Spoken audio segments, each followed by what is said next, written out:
गुरु भगवान के शुक्राने हैं। देखिए, हम और व्यक्ति क्या कहता है कि ज़िंदगी में बहुत दर्द है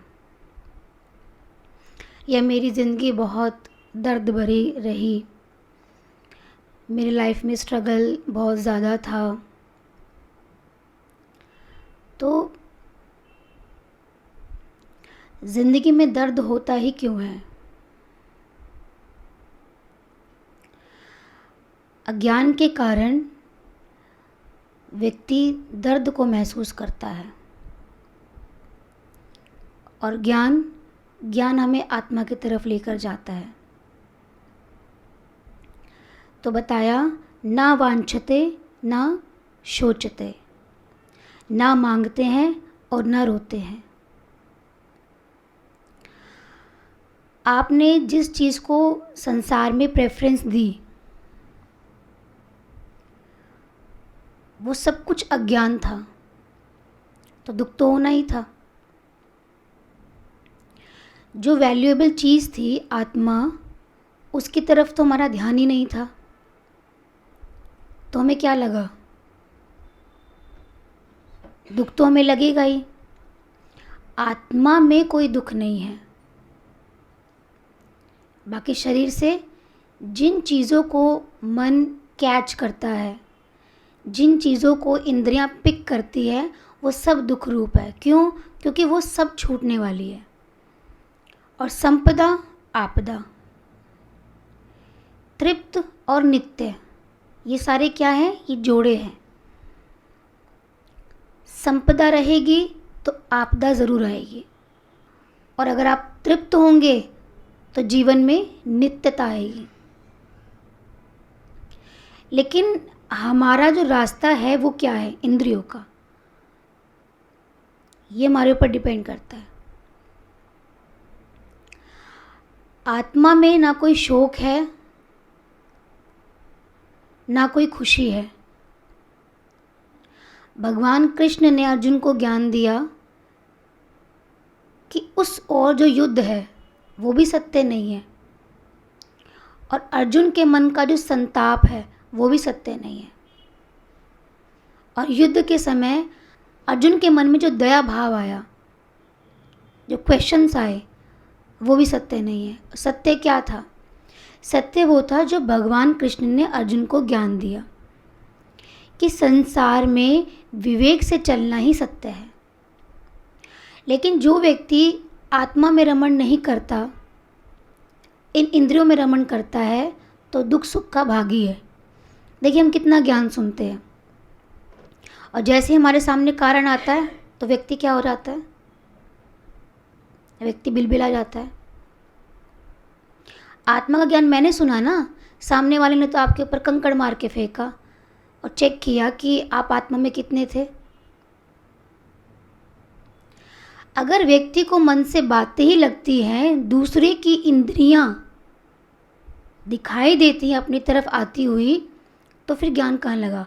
हर पल ज्ञान की पहचान है, और हर पल क्या है?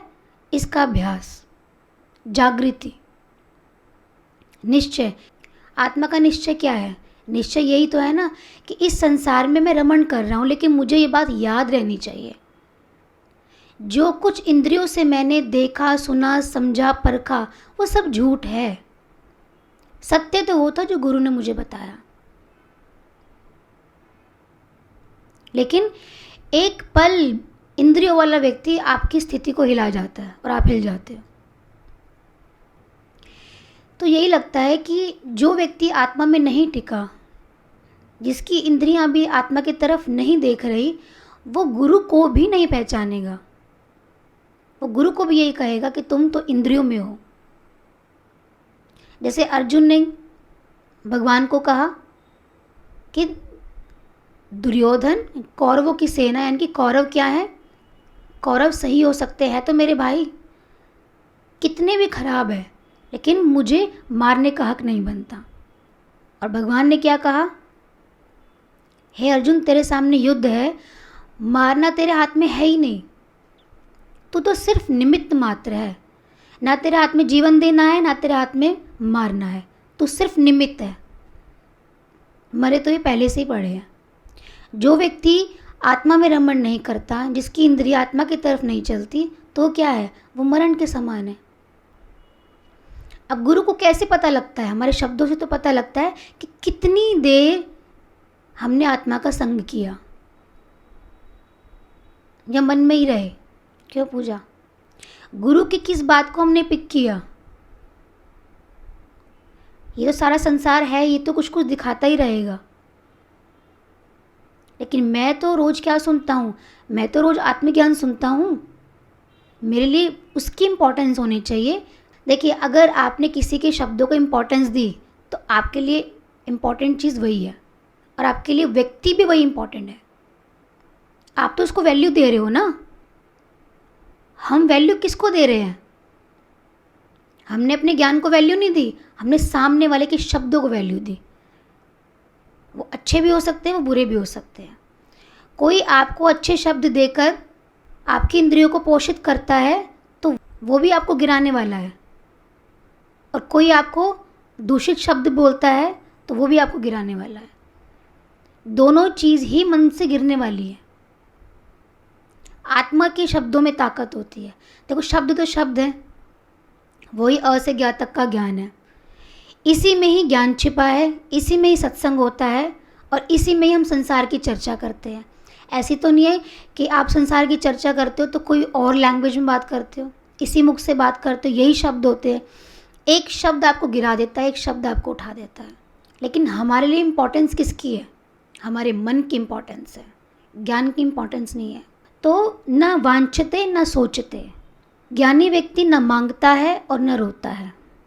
तृप्त की एक पहचान है कि भविष्य की इच्छा या अतीत का स्मरण अनिवार्य नहीं रह जाता। भविष्य की इच्छा और अतीत का स्मरण, भविष्य की उसको ना कोई इच्छा है कि मेरे जीवन में ये हो और ये ना हो, और ना अतीत का स्मरण। किसी ने आपको 2 दिन पहले कोई बात बोली, गुरु ने आपको ज्ञान दिया, लेकिन अतीत की गंदगी अभी भी आपके माइंड में पड़ी हुई थी। जब हम खाना खाते हैं कई बार बाहर का और वो रह जाता है पेट में, तो क्या बन जाता है? एसिड बन जाता है, फूड पॉइजन बन जाता है। यही हमारे मन की हालत है।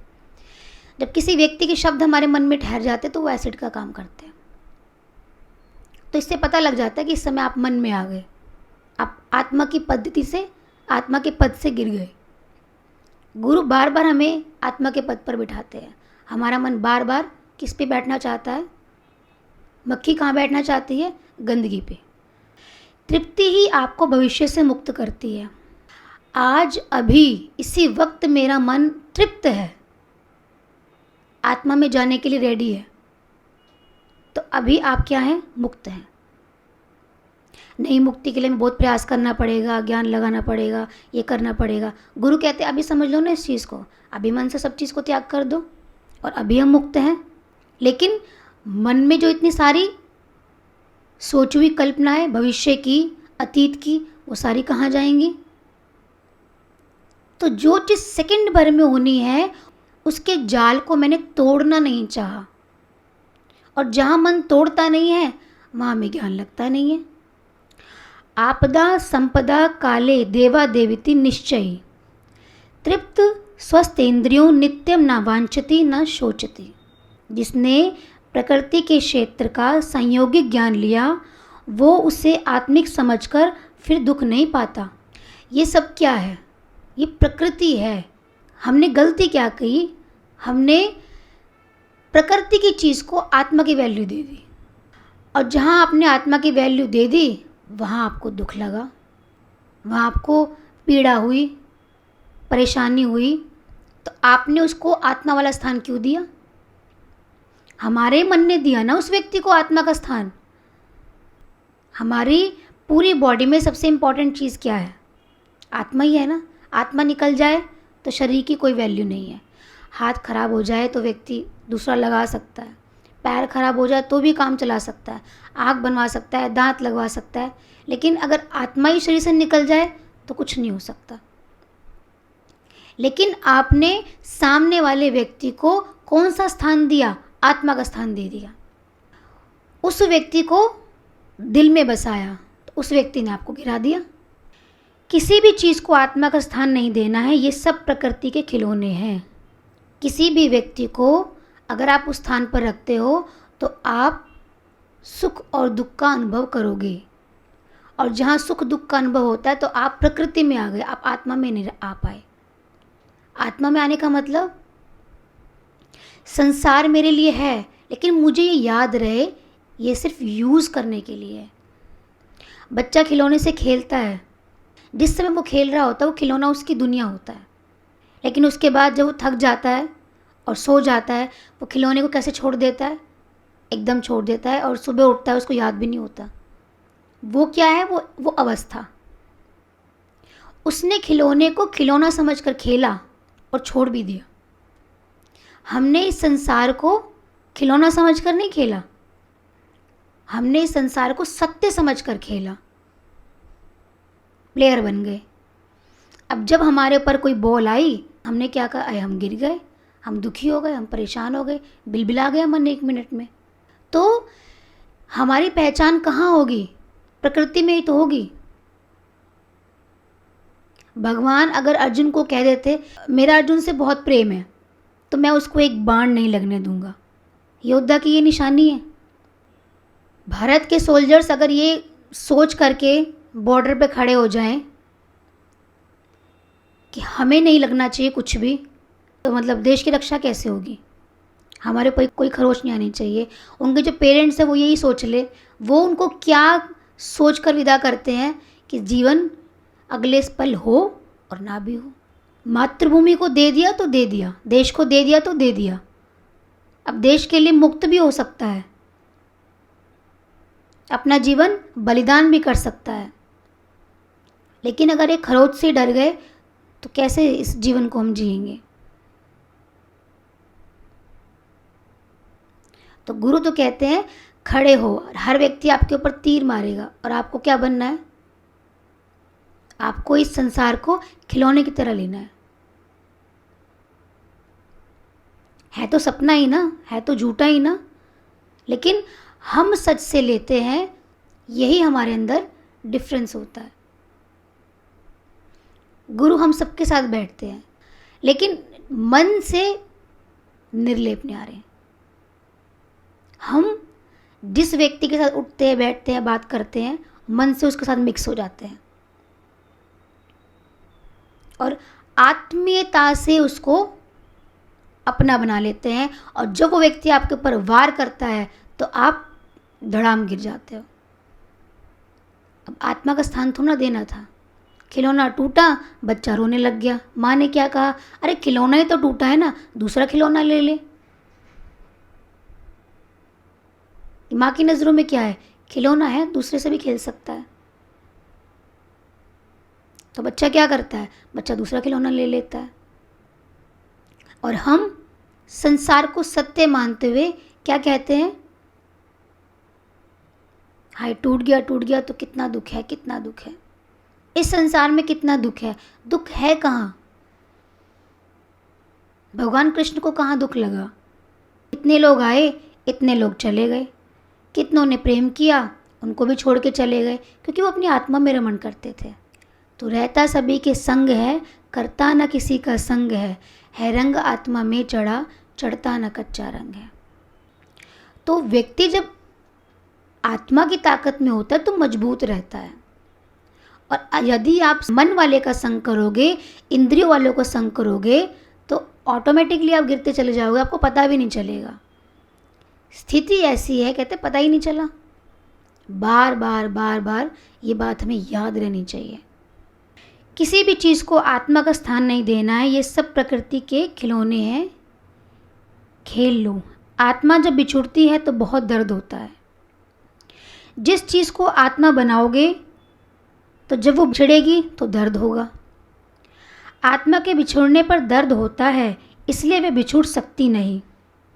आत्मा खोई जा नहीं सकती, तो फिर आत्मा के खोने पर दर्द क्यों होता है। जब आत्मा को खोया नहीं जा सकता तो आत्मा के खोने पर दर्द क्यों होता है। जब व्यक्ति संसार से जाता है तो किसी को पता लगता है इसको दुख हुआ, ये कब गया, ये तो उसी व्यक्ति को पता लगता है मैं कैसे गया। सामने वाले व्यक्ति को नहीं पता लगता, इसका पता लगाया ही नहीं जा सकता। और दर्द क्यों हुआ? दर्द हुआ ही इसलिए क्योंकि आपने उसको आत्मा के स्थान पर रखा। उसको हाथ दे देते, पैर दे देते, सिर दे देते, कुछ भी दे देते, लेकिन दिल मत देते। और जहाँ आपने दिल दिया और आत्मा का स्थान कहाँ है? दिल के पास ही है, तो आप वहाँ पे गिर गए।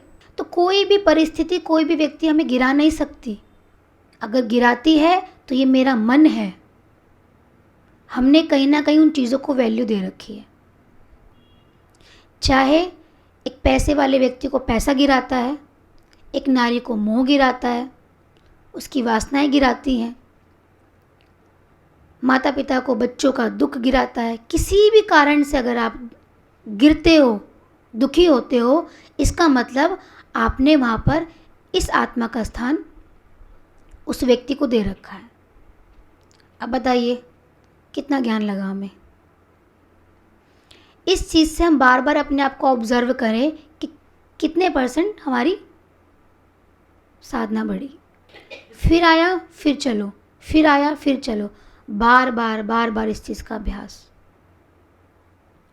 और देखिए मन कैसा है, अभी हम इतने परिपक्व नहीं हुए कि सब चीज़ों में रहते हुए हम कह सके कि हम तो आत्मा में हैं, चीज़ें चलती रहे, कुछ फ़र्क नहीं पड़ता। जब आप इंद्रियों वालों के साथ बैठोगे तो आप इंद्रिय रूप ही होंगे, ऐसा हो नहीं सकता। वो व्यक्ति हमें इंद्रिय रूप बना लेगा। जब हम गुरु का संग करते हैं तब हम अपनी आत्मा में आते हैं, क्योंकि रियलिटी क्या है, गुरु अपनी आत्मा में रमण करते हैं। लेकिन जो इंद्रिय वाला व्यक्ति है, उसके साथ बैठते ही, उसका संग करते ही आप वहीं, क्योंकि आप वहीं थे। गुरु के साथ तो आपको आभास हुआ खाली कि इस तरीके से आत्मा में आया जा सकता है। व्यक्ति गाड़ी चला रहा है, साथ वाला व्यक्ति बैठा है, वो देख रहा है गाड़ी कैसे चल रही है, लेकिन हम ये नहीं कह सकते कि साथ बैठने वाले व्यक्ति को गाड़ी चलानी आती होगी। वो तो वो चलाएगा, देखेगा मेरा कहीं एक्सीडेंट तो नहीं हो गया, मुझे चलानी आ रही नहीं आ रही है, तब पता लगेगा ना, जब बैठकर उसको डील करेगा। हम ये तो नहीं कह सकते आगे जो 2 लोग बैठे हैं वो दोनों ही इस गाड़ी को चला सकते हैं। चलाने वाला चला रहा है, वो तो चला ही रहा है, देखने वाला चला रहा है, इसको हम कह नहीं सकते। ऐसे गुरु के पास बैठकर हमारी स्थिति बनती है, क्योंकि वो प्रभाव है, वो हमें उस स्थिति का आभास कराते हैं। लेकिन जैसे आप मन वाले के साथ बैठोगे, इंद्रिय वाले के साथ बैठोगे, वो स्थिति आपकी नहीं रहेगी, क्योंकि आप वहीं थे, आप आत्मा में थे ही नहीं। तभी तो उसके साथ एकदम वैसे के वैसे हो गए। यही हमारी पहचान है। और जब तक हम इसको पहचानेंगे नहीं ना, हम भ्रम में रहेंगे, इंद्रियों वालों से मिले रहेंगे और क्या कहेंगे, ये भ्रम में रहेंगे कि हम आत्मा में हैं। गुरु हमें हमारे इस भ्रम को तोड़ना चाहते हैं कि आप सत्यता से इस चीज़ का अनुभव कर पाओ, भ्रम में ना रहो। और आत्मा के खोने पर दर्द क्यों होता है? क्योंकि जब हम नकली चीज़ को आत्मा बना देते हैं और जब वह खोती है तो दर्द होता है। आपने खिलौने को माना ना आत्मा, आत्मा में कोई दर्द है ही नहीं, सत्य यही है। लेकिन फिर भी दर्द क्यों हुआ? आपने नकली चीज़ को असली मान लिया और जब वो छूटी आपके पास से तो आपको दुख हुआ। व्यक्ति धन इकट्ठा करता है और धन का लॉस हो जाए तो एकदम से मन गिरेगा नहीं गिरेगा? हम कैसे कह सकते नहीं गिरेगा? भैया झटका लगेगा तो लगेगा मन के ऊपर, कैसे नहीं लगेगा? क्यों? क्योंकि स्थिति से हमने अंदर से माना हुआ है। हम ये नहीं कह सकते हमने नहीं माना हुआ है, ही हम वहीं पर भाई, हम उस आत्मा की स्थिति में है ही नहीं अभी। गुरु के साथ तो हमें खाली आभास होता है आत्मा में रहने का, लेकिन वो हमारा एक्सपीरियंस नहीं है अभी, हमारा निश्चय नहीं है। हमारा निश्चय तब होगा जब इंद्रियों वालों के साथ आप बैठोगे, वहाँ बैठने के बावजूद भी आपको ये चीज़ याद रहे कि ये सत्य नहीं है। शब्द प्रमाण है या हमारी स्थिति प्रमाण है? लेकिन व्यक्ति अपने आप को शब्दों से एक्सप्रेस करता है, और जहाँ शब्दों से एक्सप्रेस करता है तो शब्द तो झूठ है। एक व्यक्ति संसार से चला गया, अब वो बताएगा थोड़ा ना मैं चला गया, उसका शव बता रहा है कि वो चला गया, वो सत्य है।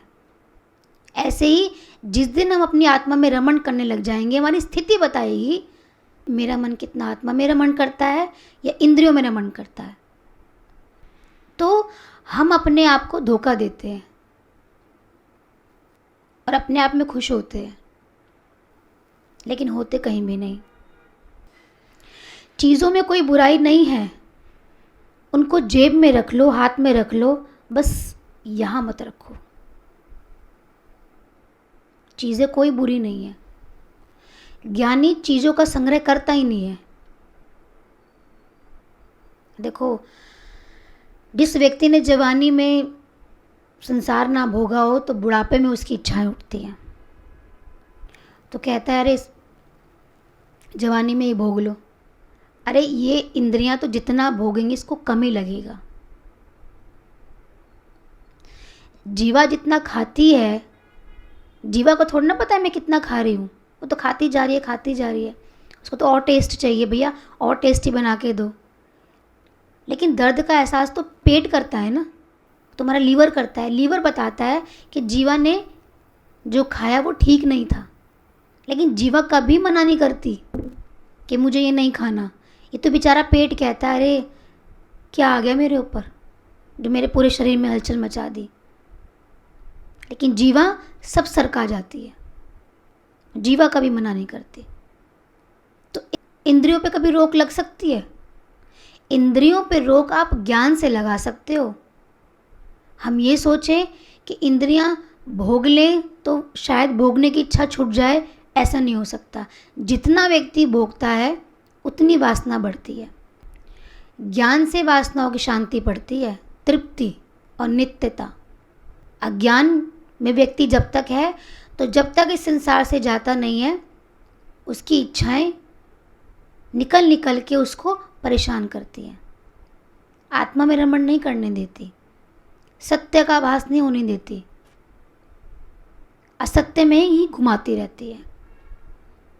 अब चाहे इसको माया कह लो, कुछ भी कह लो, किसी भी चीज़ की सोच, कल्पना, मन में उठने वाली तरंग सब इंद्रियों की वासना है।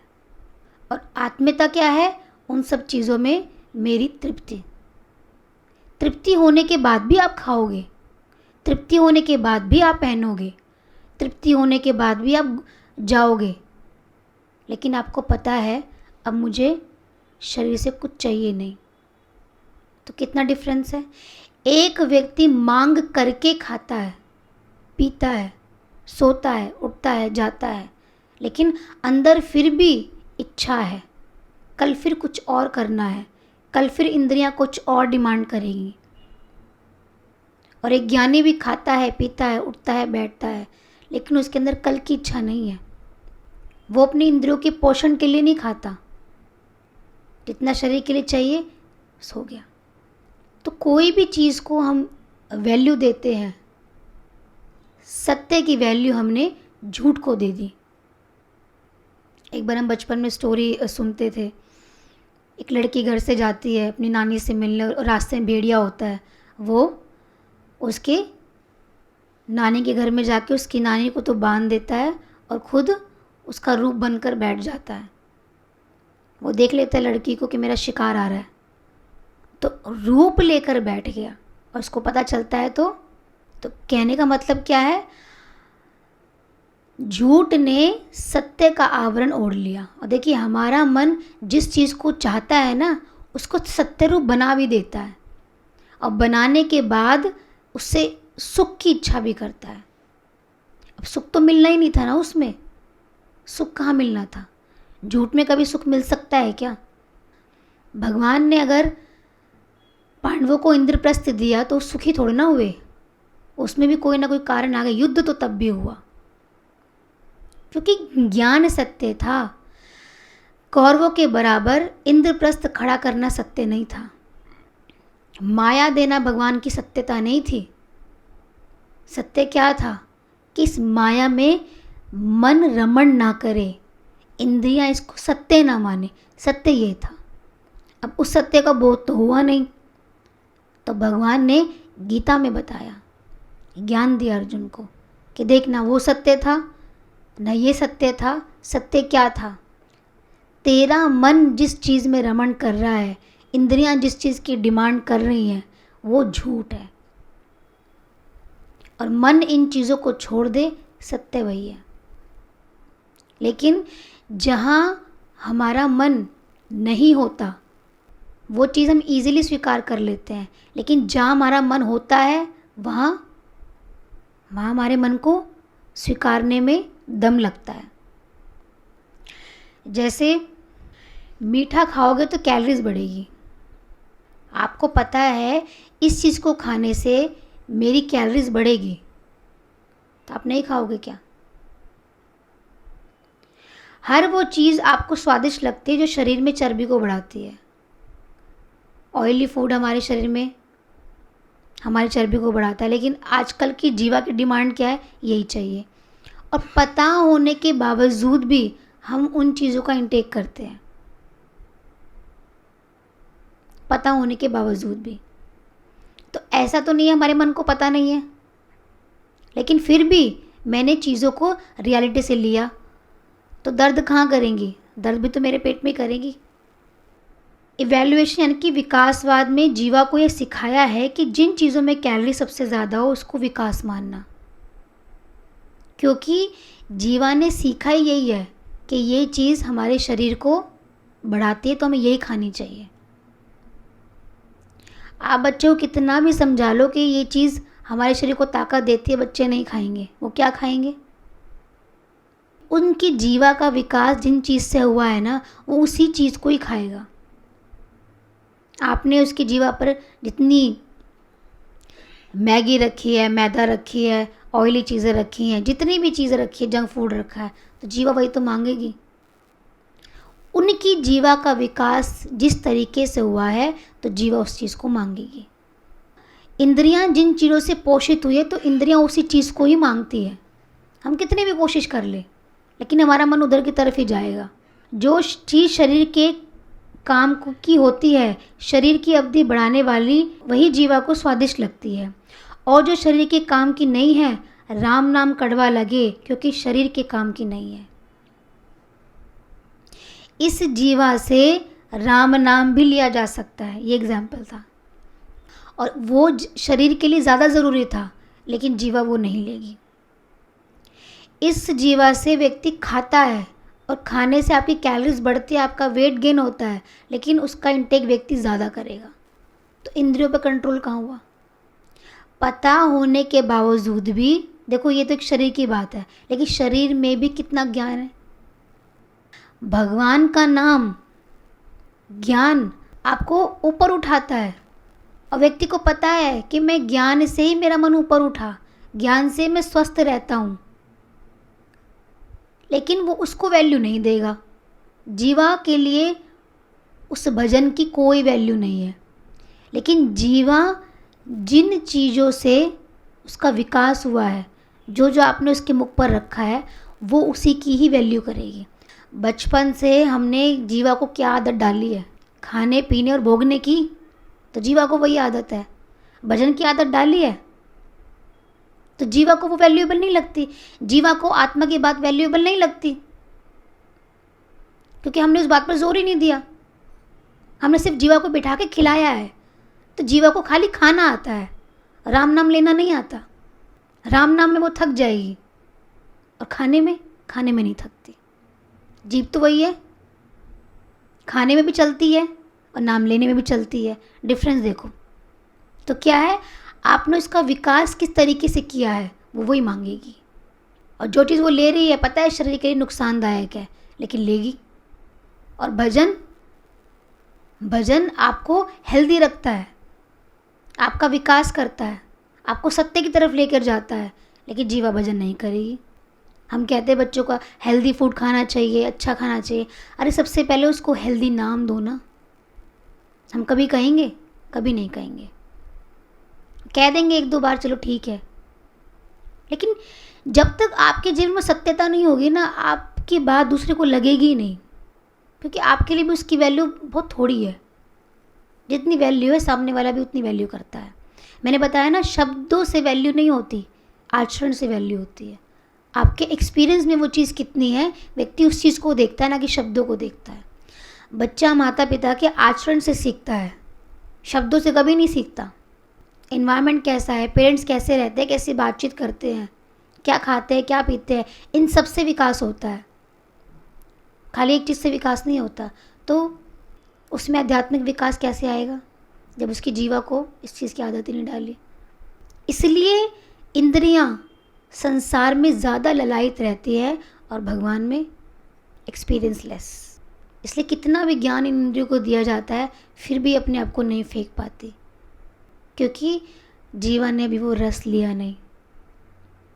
और एक बार जीवा वो रस ले ले तो कभी फेंक नहीं सकती। सत्य का अनुभव जिस दिन हमें हो गया, उस दिन उसको बताने की ज़रूरत थोड़े ना है, आप उस अनुभव में चल पड़ोगे। और असत्यता की तरफ जो इंद्रियां जा रही हैं, उसका अनुभव ले रही हैं, झूठ है, पिट रही हैं, मार खा रही हैं, और पता है हमें, फिर भी व्यक्ति उसको सच मानकर उस पे चल पड़ेगा, लेकिन इसको असत्य मानकर छोड़ेगा नहीं।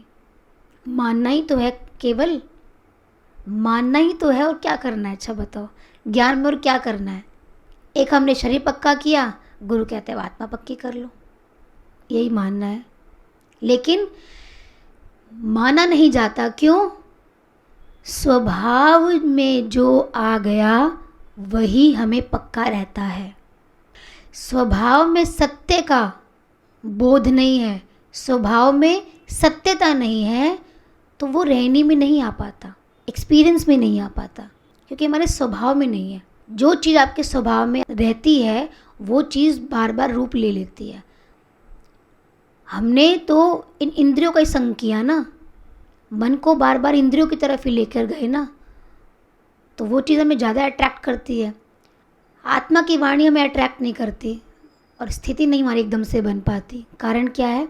वो हमारे स्वभाव में नहीं है। अभी शब्द है, सिर्फ शब्द है, स्वभाव नहीं है। और जब स्वभाव बन जाएगा तो शब्द खत्म हो जाएंगे। मैं कहूँ ये चीज़ बहुत टेस्टी है, आपको अच्छी कब लगेगी? जब तक आप उसको खुद टेस्ट नहीं कर लेते।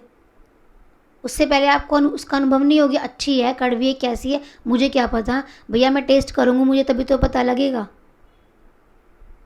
ऐसे ही शब्दों से सत्यता को समझाया जा सकता है, लेकिन स्वभाव में तब आता है जब आपको स्वयं उसका निश्चय होता है, स्वयं व्यक्ति उस पर चलता है। तो बताया कि इस संसार में कोई भी चीज़ इतनी मूल्यवान नहीं है कि आप उसको दिल में बिठा लो, कोई भी चीज़। लेकिन व्यक्ति की आदत क्या होती है? और जितनी आजकल की यंग जनरेशन है, देखिए स्टार्टिंग होती कहाँ से है? बच्चा स्कूल जाता है, पढ़ता लिखता है, तो वो ये फ्री रहता है, पेरेंट्स भी फ्री रहते हैं। स्टार्टिंग कहाँ होती है? जब दिल का आदान प्रदान स्टार्ट होता है।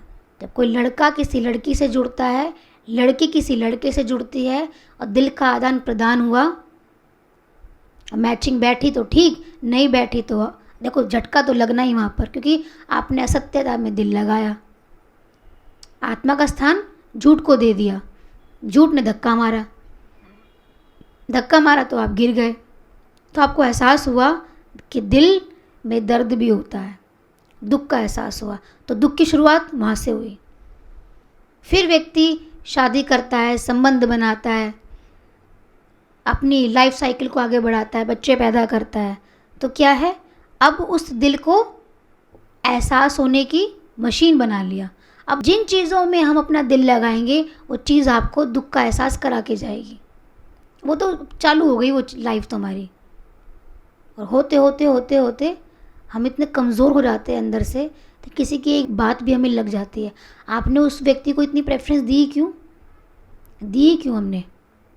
कहाँ से दी? 12-13 साल की उम्र से एक बच्चा शुरुआत करता है, दिल देने की शुरुआत करता है। तभी तो बड़े बड़े दिल बना बना के भेजते हैं, दिल बना दो, ये बना दो। इसको ही प्यार मानते हैं। तो देखिए कितना एक झूठ को सत्य मानकर कितना मन फंसता है, और जब इंद्रियों को धोखा मिलता है, मार पड़ती है, पिटता है, तो एकदम से डिप्रेस्ड हो जाता है। क्या कहता है, मैं आने की कंडीशन में ही नहीं हूँ। गुरु कहता है ज्ञान को समझो, सत्य की तरफ बढ़ो, ये दुख बना ही नहीं है। तो कहता है मैं आने की कंडीशन में ही नहीं हूँ। तो कितना उसने झूठ के आवरण को अपने ऊपर ओढ़ लिया, कितना उसने झूठ को स्थान दे दिया कि वो उसके ऊपर इतना हावी हो गया कि वो सत्य को समझने के लायक ही नहीं रहा, भेद बुद्धि ही नहीं रही। इतनी शार्प बुद्धि भगवान ने हमें भेजी दे करके, ये मस्तिष्क बनाया चलाने के लिए, और हमने कहाँ लगा दिया, हमने इसको डंप कर लिया, इसका यूज़ ही नहीं करा। यूज़ तो तब करते ना जब ज्ञान को समझते, और वहाँ से व्यक्ति वीक पड़ना स्टार्ट हो जाता है, मार खा खा के, दिल पे चोट पड़ पड़ के वीक पड़ना। देखिए कितनी चीज़ें संसार में व्यक्ति को मिलती है, भोगने के लिए अनंत चीज़ मिलती है, लेकिन जब दिल पे चोट लगती है ना तो कोई चीज़ उसको अच्छी नहीं लगती। तो इसका मतलब सब चीज़ें होते हुए इम्पोर्टेंस किसकी थी, उसकी इस दिल की थी। और आपने इतनी कीमती चीज़ को कहाँ रख दिया, इतनी कीमती चीज़ को आपने दान में दे दिया। कितनी बड़ी बेवकूफ़ी की हमने। ये बहुत ज़बरदस्त कला है कि सारा अध्यात्म इसी पर है कि खेलना कैसे है। अध्यात्म का मतलब क्या है कि आपको ये कला आ जाए कि इन खिलौने से खेलना कैसे है। उसको आप दोबारा टॉय दे के देखो, छोड़ देता है, छोड़ के चला जाता है, उसके लिए टॉय की कोई वैल्यू नहीं है। तो जब तक आपको ये कला ना आ जाए खेलने की, तब तक आपने जीवन जिया नहीं। रोते रहे जीवन में, दुख पाते रहे जीवन में, जीवन जिया ही नहीं। जीवन का पता ही नहीं कि जीवन में जिया भी जाता है। हमने तो क्या समझा कि जीवन तो बस दिया जाता है, जिया नहीं जाता, सिर्फ दूसरों को दिया जाता है। क्रीड़ा भाव और साक्षी भाव ये एक ही है, एक ही चीज़ के दो नाम हैं। बच्चे का क्रीड़ा भाव रियलिटी में साक्षी भाव है। एक बच्चे के क्रीड़ा भाव से हम सीख सकते हैं कि साक्षी भाव क्या होता है, साक्षी में रहना क्या होता है। हम बच्चे से भी सीख सकते हैं। प्रकृति के साथ रिश्ता क्या है, ये प्रकृति है, इसके साथ हमारा रिश्ता क्या है। कितनी अच्छी लगती है हमें सारी चीज़ें, लेकिन हमारा रिश्ता क्या है। निर्लिप्तता हमारा रिश्ता है कि प्रकृति भगवान ने हमें दी, लेकिन इसमें हम निर्लेप न्यारे होकर रहेंगे, यही हमारा रिश्ता है। साक्षी होकर छुए कैसे, जैसे बच्चा अपने खिलौनों को छूता है। खेल तो रहे हैं पर जानते हैं कि ये खेल है। अब संसार में खेलो तो सही, लेकिन आपको पता होना चाहिए कि इट्स जस्ट अ प्ले। लेकिन हमने उसको सत्य में ऐसा रोल प्ले किया, ऐसा रोल प्ले किया कि मैं ही खिलौना बन के रह गया। और जब आप खिलौने बन गए, दूसरा व्यक्ति आपके साथ खेल के चला गया, क्योंकि उस व्यक्ति के लिए आप खिलौना बने, तो दूसरा व्यक्ति खेल के चला गया आपके साथ। फिर दुख दर्द किसको होगा, हमें ही तो होगा ना। हम किसी के लिए खिलौना क्यों बने। हमें खेलना आना चाहिए था, हमें इस प्रकृति का आनंद लेना आना चाहिए था, लेकिन हम क्या बने।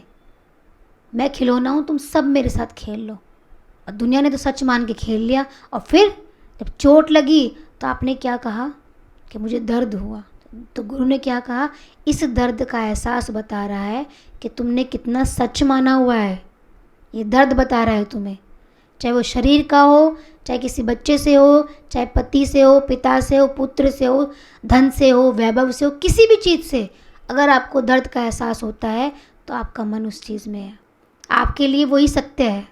इसलिए ज्ञानी किसी चीज़ से नहीं चिपकता, किसी भी चीज़ से नहीं चिपकता।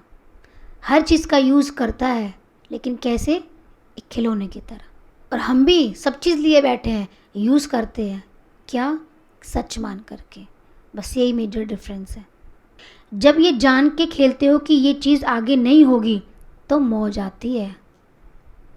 मौज कैसे आती है, संत की मौज क्या होती है, उसको पता है ये चीज़ जीवन में शायद आगे ना हो, और तब भी वो खेलता है, वो उसकी मौज है।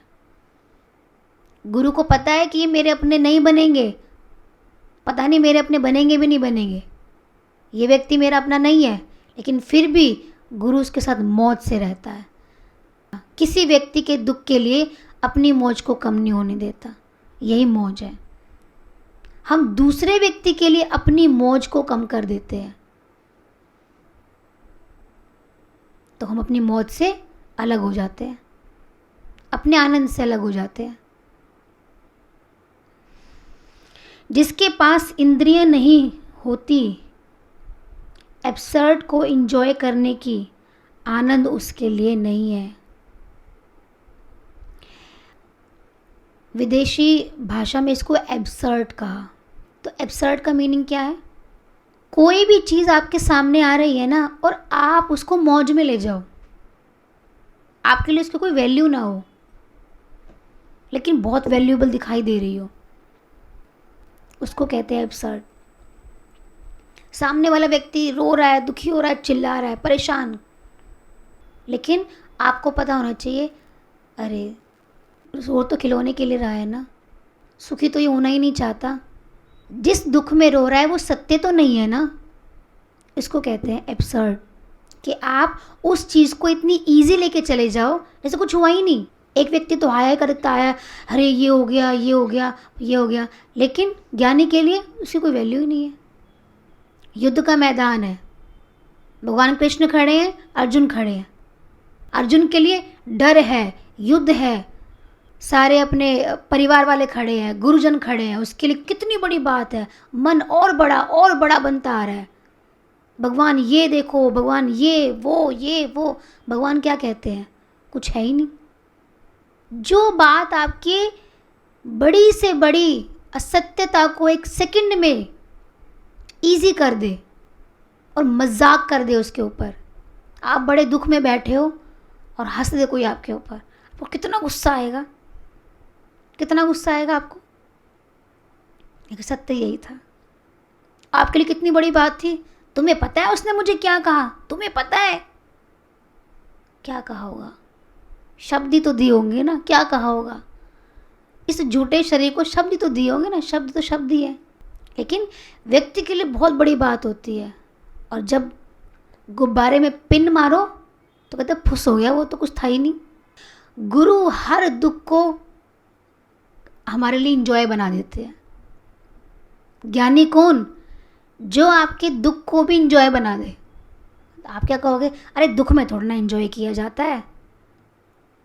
दुख में भी जब आप इंजॉय करने लग जाओ, मीरा रानी होते हुए, और उसने संन्यास ले लिया, वाइट साड़ी पहन ली।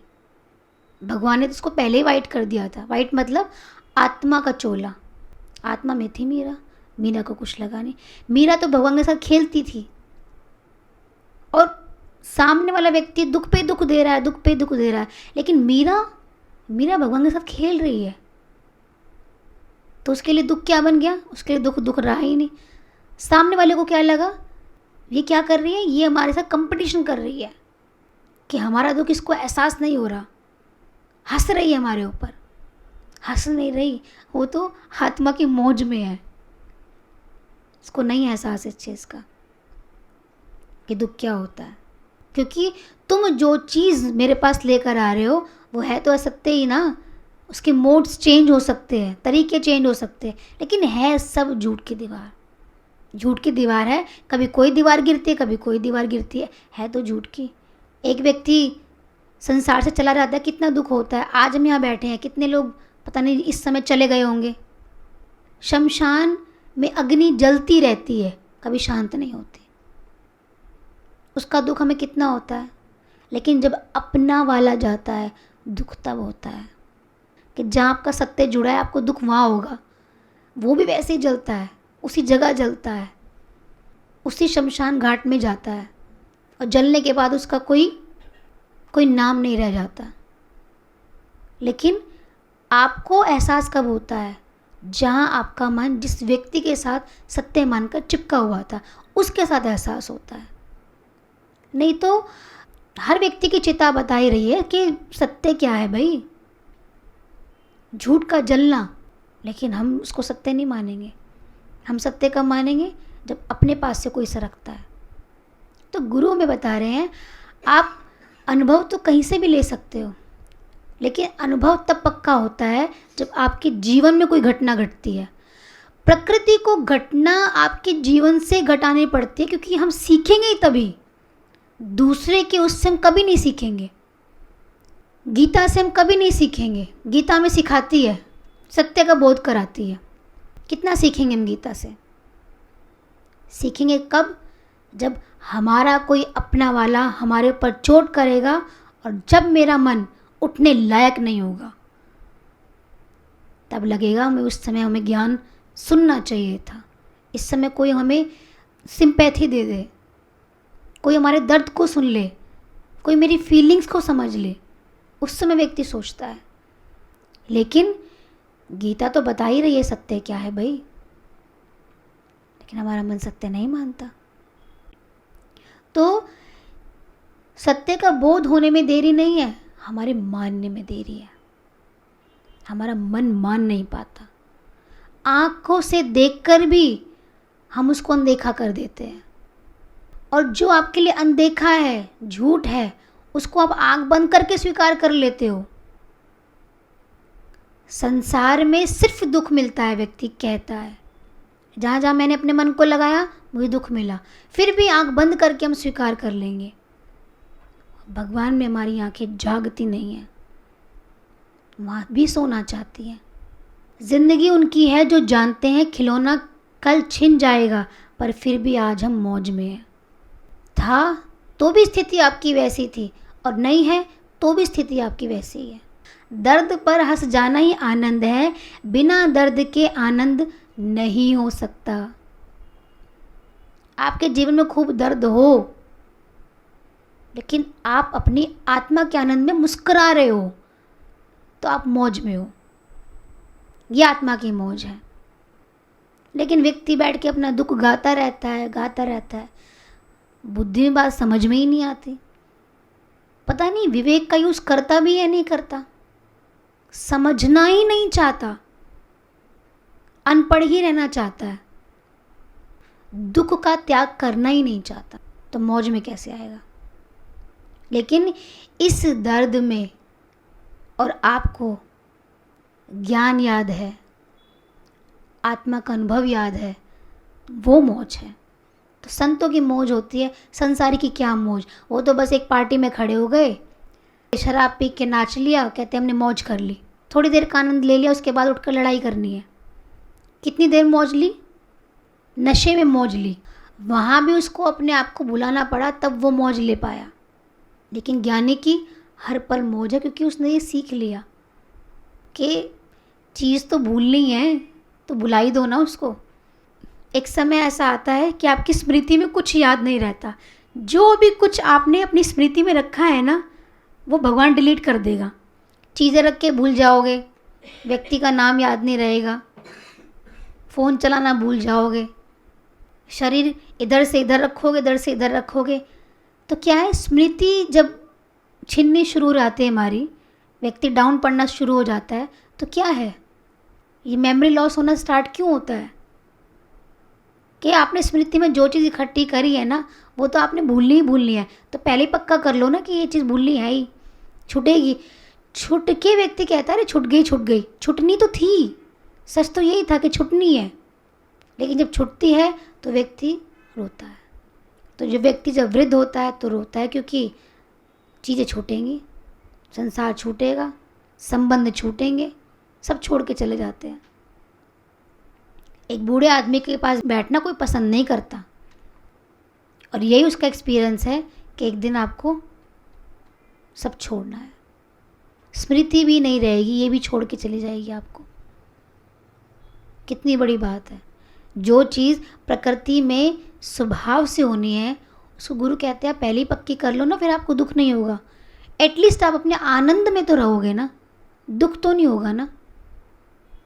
आपदा संपदा के खेल में आनंद की आहुति चढ़ती है, क्योंकि संपदा इकट्ठी करता है व्यक्ति, उस पर आपदा आती है, तो इसमें लॉस किसका होता है? आनंद का। जो भी आपने आनंद इकट्ठा किया ना, वो आपका सब चला जाता है। जीवन से जिन चीज़ों में हमारी इच्छाएं होती हैं, वासनाएं होती हैं, जब मन से हटती है तो हमारा सारा सुख चला जाता है। तो जो चीज़ आपको छीनने वाली है, आपको दुख देने वाली है, उस चीज़ का त्याग पहले ही क्यों ना कर दिया जाए।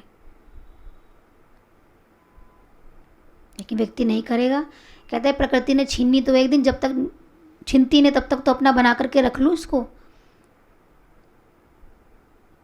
जब छीनेगी तो रो लूँगा।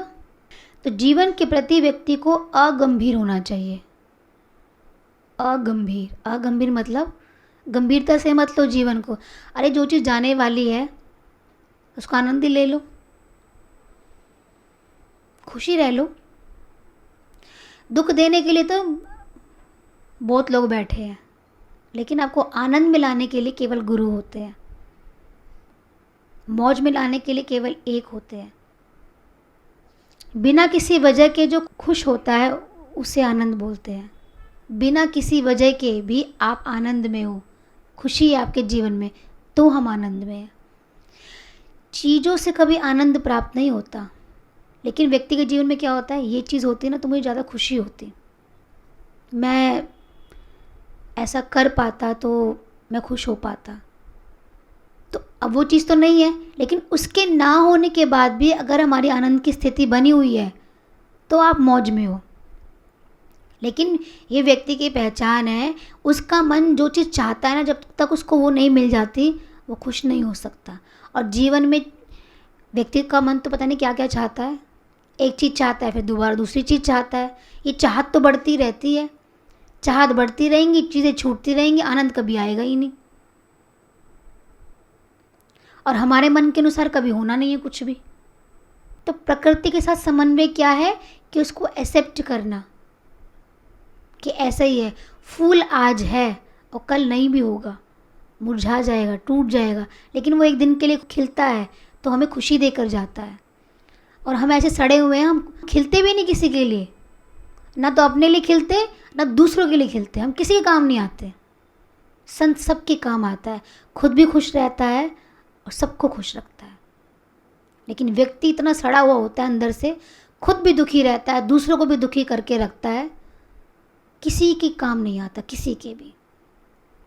ना हम तन से काम आए, ना मन से काम आए, ना ज्ञान से काम आए, हम किसी के काम नहीं आए, तो जीवन किस काम का। ऐसे व्यक्ति चला जाता है। जीवन का अर्थ स्वयं को ढूंढना नहीं है। जीवन का सच्चा अर्थ क्या है, स्वयं को बनाना। आप ढूंढने में लगे रहोगे, जीवन निकल जाएगा, आप ढूंढ नहीं पाओगे। हम स्वयं को ढूंढ नहीं पाएंगे कि हम कहाँ स्टैंड करते हैं। उस लायक बनाना और उस लायक बन करके खड़े होना। हम तो यही सोच रहे थे स्वयं को ढूंढना है, ढूंढ रहे थे, अब तक ढूंढ ही चल रही थी, कुछ मिला नहीं। लेकिन इस दौर में अगर हम अपने आप को बनाने में लग जाते ना तो शायद हमें ज़्यादा खुशी आती। जो ज्ञान हमने सुना ना, अगर उसको लगाने में लग जाते, ऐसा स्तंभ बनकर खड़े हो जाते कि जो अपने भी काम आए और दूसरे के भी काम आता। लेकिन व्यक्ति अपना जीवन निकाल देता है किस में, इन्हीं चीज़ों में निकाल देता है। तो अगर खुश रहना है तो बेवजह खुश रहना सीख लो, क्योंकि वजह तो कुछ है ही नहीं। वजह तो दुख की है और दुख की 1000 वजह है। इस व्यक्ति को दुखी होना है ना, उसके पास 1000 वजह है, आप उसको खुश नहीं कर सकते। आपने खुश कर भी दिया ना उसको, थोड़ी देर में वो किसी और बात से दुखी हो जाएगा, फिर आप खुश कर लो, फिर थोड़ी और देर बाद दुखी हो जाएगा। तो दुखी रहने की वजह हो सकती है, खुशी के लिए क्या वजह ढूंढनी।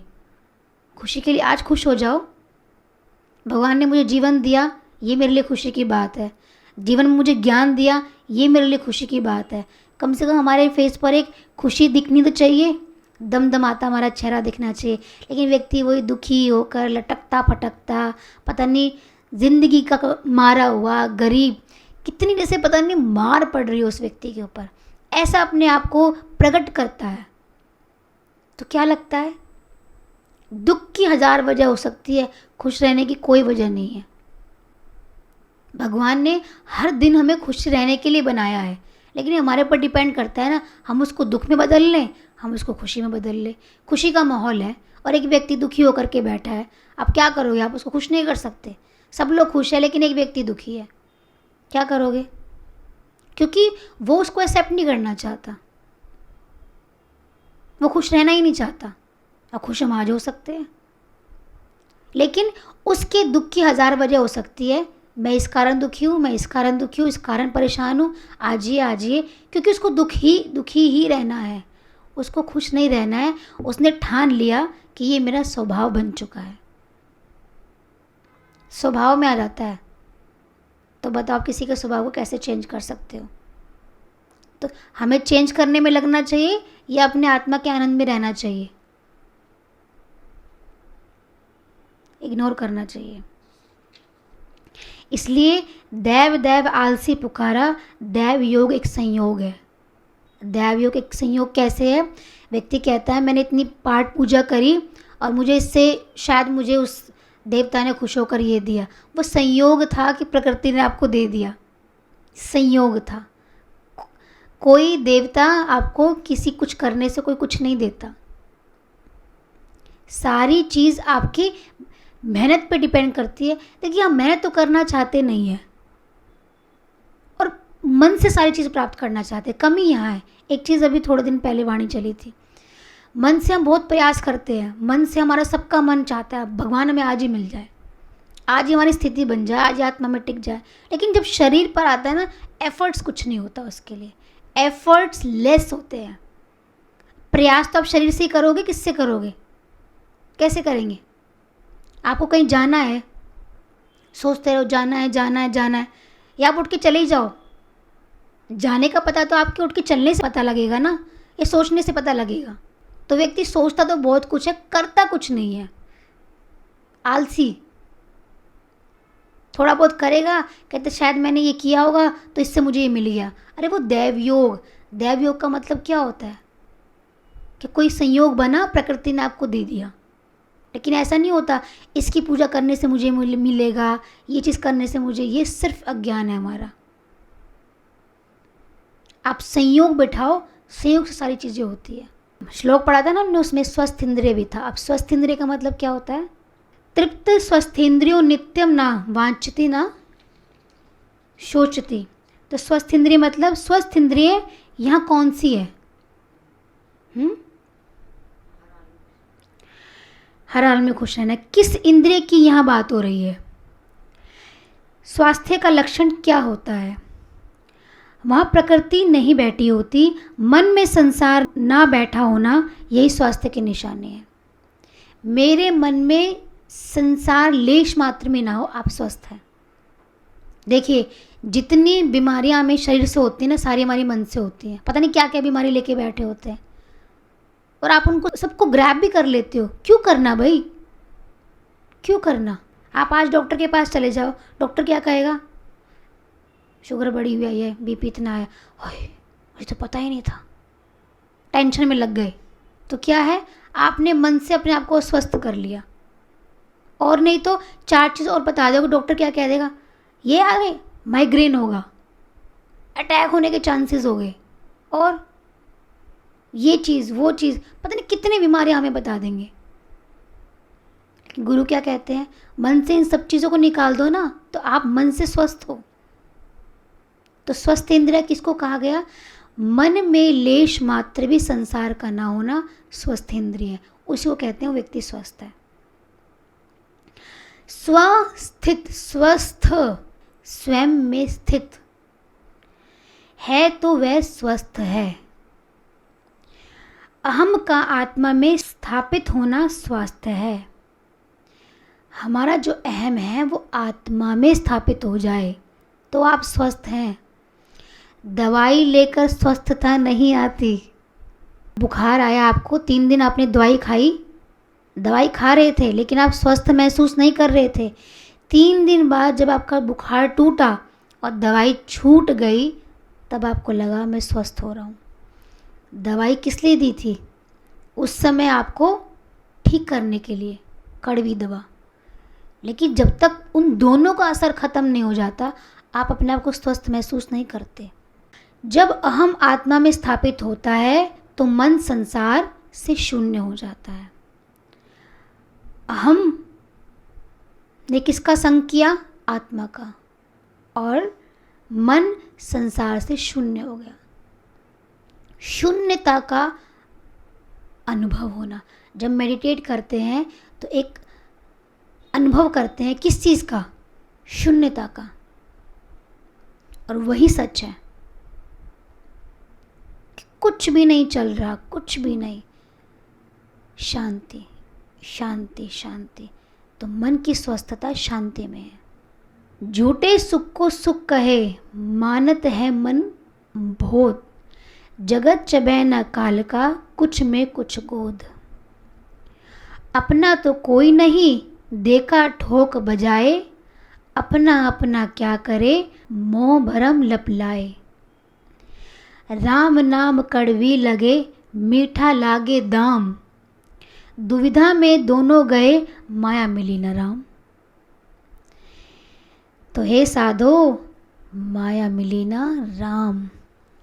रचनहार को जान ले, खाने को क्या रोए। मन मंदिर में बैठ के तान पिछोरी सोए। तुलसी भरोसे राम के, निर्भय होकर सोए। अनहोनी होनी नहीं, होनी होए सो होए। अब अनहोनी होए चाहे ना होए, लेकिन तू अपने राम के नाम में सोए। सच्चा सुख अपनी आत्मा में है। ये सारी चीज़ें हमें क्या बताती है? सारी चीज़ें जो मन के ऊपर हैं, वो सारी चीज़ें हमारी अशांति की है। अशांति की, दुख की, डिप्रेशन की, किसी भी चीज़ की जो दुकान लगा रखी है वो हमने ही लगा रखी है। और अगर हमें शांति में आना है तो ये दुकान हमें हटानी पड़ेगी।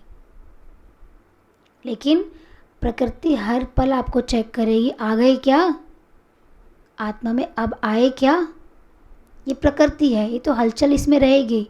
लेकिन इसी चलती हुई प्रकृति में हमें आत्मा का बोध हो जाए, इसी चलते हुए मन में आपको शून्यता आत्मा का बोध हो जाए। इसी में तो करना है। हम पक्के कैसे होंगे? हमारे पर कोई परेशानी ना आए, कोई सामने वाला बोलने को ना खड़ा हो, हम पक्के कभी नहीं होंगे। नेगेटिव व्यक्ति सबसे ज़्यादा हमें पक्का कराता है, हमें सबसे ज़्यादा आत्मा के नज़दीक लेकर जाता है। और लेकिन प्रेमी आपको आत्मा से दूर करता है।